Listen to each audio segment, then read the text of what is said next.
Karon lito na kita sa detalye sang aton nga mga balita nasyonal.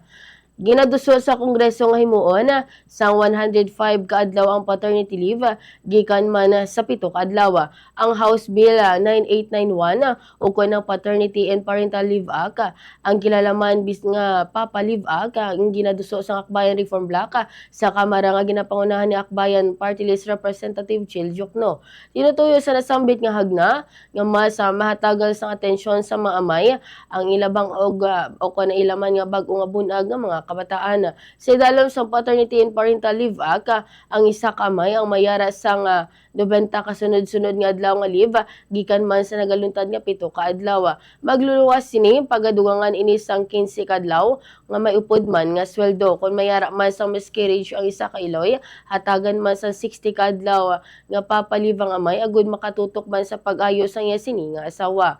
Apang dapat man siguruhon sa isa ka amay nga ginagamit ang iya paternity leave sa pag-atipan sa iya sini nga iloy kag bata, kag kung hindi magatubang siya sa paglapas sa Section 5 sa Republic Act 9262 kon sa Anti-Violence Against Women and Their Children Act of 2004.